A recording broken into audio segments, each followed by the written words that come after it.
Bab 69. Siang itu Sasi melangkah keluar dari apartemennya. Ia berniat akan pulang ke rumahnya. Sudah seminggu ini tidak pulang dan sangat merindukan ibunya. Kebetulan Renata sedang tidak ada di rumah. Sasi memang masih menjaga jarak dengan kakaknya itu. Takut Renata kembali marah dan kesal, bahkan mengamuk jika melihatnya. Sasi, Ibu Rini tersenyum sumringah melihat wajah putrinya di balik pintu. Ibu, Sasi memeluk ibunya penuh rindu. Masuk nak, Ibu sudah siapkan makanan kesukaanmu. Ibu Rini menuntun Sasi ke meja makan. Makasih ya Bu. Sasi kembali memeluk ibunya. Melihat banyak makanan kesukaannya di meja makan, Sasi pun segera menyantap dengan lahap masakan ibunya itu. Kak Rena pergi kemana Bu? Mau ke toko buku sebentar katanya. Sasi tersenyum, mendengar keadaan Renata yang kini berangsur membaik. Bu, suara lembut itu mengagetkan keduanya. Kak Rena, Sasi terlonjak melihat kedatangan Renata yang sudah berdiri di sisi pintu. Bu, aku pulang dulu ya. Sasi menyudahi makannya. Ia segera menghampiri sang ibu untuk berpamitan. Takut Renata kembali kesal jika melihatnya. Sasi tunggu. Panggilan Renata menghentikan langkahnya. Sasi menoleh melihat Renata yang melangkah menghampirinya. Kenapa kamu harus pergi?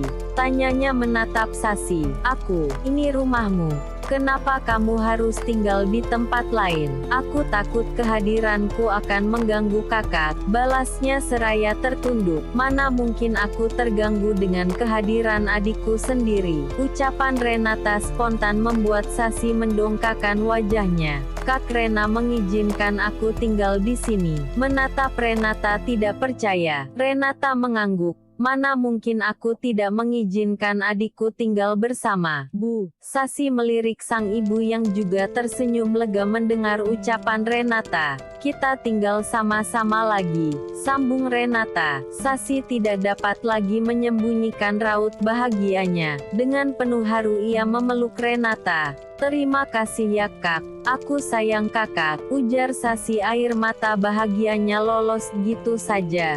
Tidak menyangka jika keadaan Renata akan kembali membaik.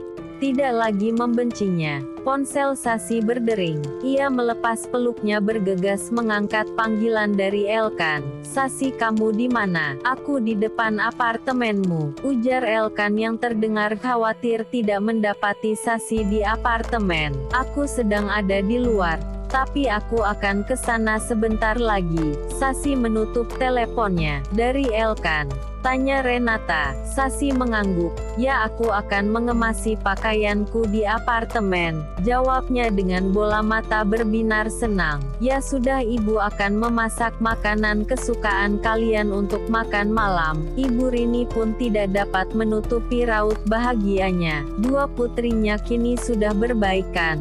Tidak lagi menyalahkan ataupun menyakiti. Sasi pun pamit, mengemasi pakaiannya yang masih berada di apartemen. Sasi, ujar Elkan yang masih setia menunggu Sasi di depan pintu apartemennya. Kamu dari mana saja? Tanyanya pada Sasi yang berjalan ke arahnya. Sasi hanya tersenyum, lalu memeluk Elkan. Aku senang sekali, ujarnya pada Elkan. Oh ya, apa yang membuatmu senang?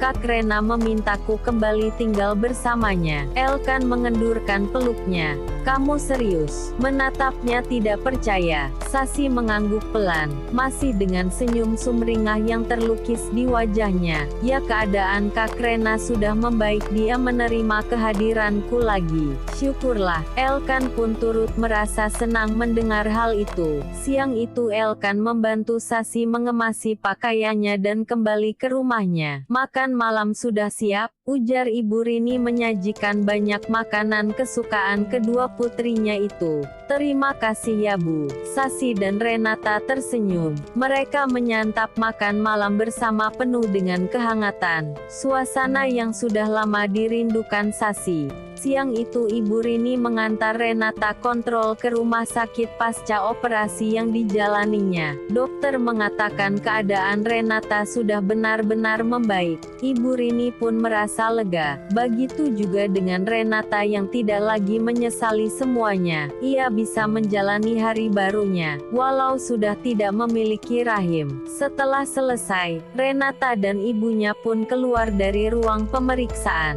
Mas Setia, Renata menghentikan langkah kakinya saat tanpa sengaja melihat Setia dan ibunya di koridor rumah sakit. Lihat apa nak? Ibu Rini mengikuti arah mata Renata. Ia pun terkejut melihat Setia dan ibunya. Mereka saling beradu pandang. Renata, kamu sedang apa di sini? Setia menyapa. Sedang apa? Memangnya kamu tidak tahu kalau, Bu? Sela Renata memotong ucapan ibunya. Sebelumnya Renata memang sudah memberitahukan keadaannya yang baru saja melakukan operasi pengangkatan rahim. Tapi Setia tak merespon, dan saat ini Renata tidak ingin mengemis belas kasihan pada Setia lagi. Kita pulang saja Bu. Renata meraih tangan sang ibu, dan berlalu pergi. Setia pun seolah acuh. Gitu pula dengan Ibu Dewi. Renata, kenapa kamu tadi tidak mengatakan saja jika kamu baru saja melakukan operasi? Tegur sang ibu, di dalam taksi. Aku sudah memberitahukannya Bu. Sudah memberitahukannya. Renata mengangguk. Ya, tapi Mas Setia tidak meresponnya.